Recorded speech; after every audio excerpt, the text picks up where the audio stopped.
વિદ્યાર્થી મિત્રો, ઇથેનના અણુ આકાર વિશે આપણે સમજીએ. આપણો પ્રશ્ન છે ઇથેન, એના અણુ આકાર વિશે આપણે સમજીએ. ઇથેન એનું સૂત્ર છે C2H6.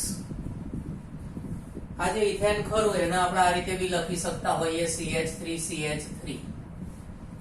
આ રીતે પણ લખી શકાય CH3CH3. આ રીતે પણ લખી શકાય.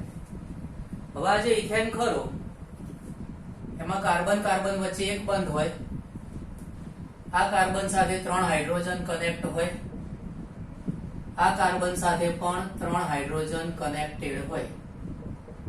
ઓકે, તો આ ઇથેન છે. આમાં કાર્બન કાર્બનની જે બંધ લંબાઈ છે 154 pm જોવા મળશે.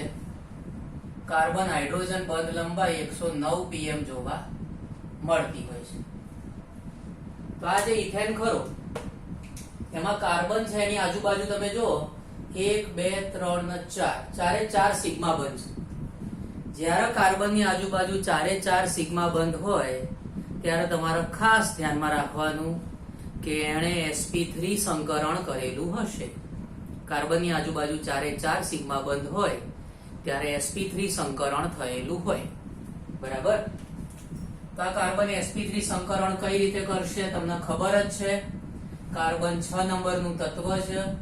ઇલેક્ટ્રોન રચના 1s2 2s2 2px1 2py1 2pz0 જોવા મળશે. બરાબર? પછી આ કાર્બન જ્યારે ઉત્તેજિત અવસ્થા પ્રાપ્ત કરશે ત્યારે 2s માંથી એક ઇલેક્ટ્રોન 2pz માં જશે. 2s માંથી એક ઇલેક્ટ્રોન 2pz કક્ષકમાં જતો હોય છે. 1s2 2s1 થઈ જશે. 2px1 2py1 અને 2pz1 રચના જોવા મળશે. ઓકે, તો હવે આ જે 4 કક્ષકો છે, 4 કક્ષકો 2s 2px 2py અને 2pz, આ 4 કક્ષકોનું સંકરણ થશે. આ 4 કક્ષકો સંકરણ કરો એક વિભાગ બને 2s માંથી, 2px માંથી, 2py માંથી અને 2pz માંથી. કાર્બન જે ખરું એની આ 4 કક્ષકો છે 2s 2px 2py 2pz, 4 કક્ષકો સંકરણ કરશે અને એ વખતે આ 2s માંથી 2px 2py 2pz એમ કરી sp3 સંકરણ થશે. તમે જોઈ શકો છો કે એક s કક્ષક છે અને 3 p કક્ષક છે, એટલે આપણે એને sp3 સંકરણ કહીએ છીએ. બરાબર? તો આ કાર્બનના સંકરણની વાત કરી આપણે.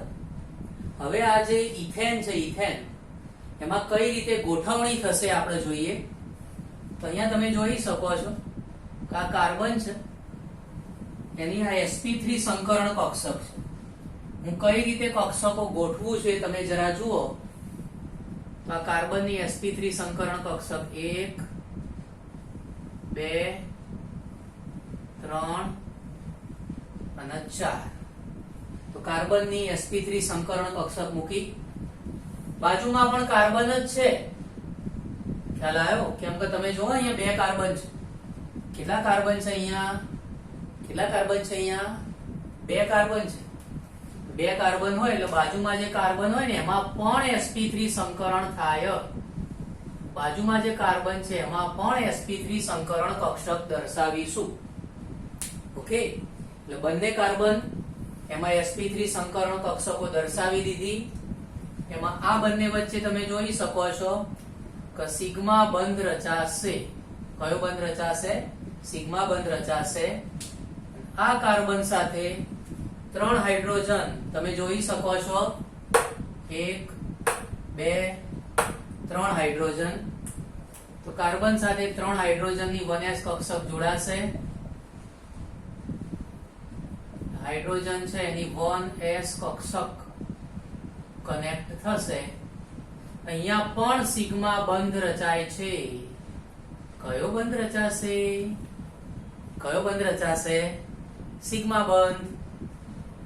આ બાજુ પણ તમે જોઈ શકો છો અહીંયા 1 2 3 હાઇડ્રોજન છે એટલે એની સાથે પણ સિગ્મા બંધ રચાય છે. એની સાથે પણ સિગ્મા બંધ રચાશે. હાઇડ્રોજન એની 1s કક્ષક, હાઇડ્રોજન એની 1s કક્ષક, હાઇડ્રોજન એની 1s કક્ષક. અહીંયા પણ સિગ્મા સિગ્મા સિગ્મા સિગ્મા બંધ રચાશે. ઓકે, આ રીતે ઇથેનમાં બંધ રચના જોવા મળશે. કાર્બન કાર્બન વચ્ચે પણ સિગ્મા બંધ, કાર્બન હાઇડ્રોજન વચ્ચે પણ સિગ્મા બંધ જોવા મળશે. ઓકે, સરસ રીતે લખી નાખો.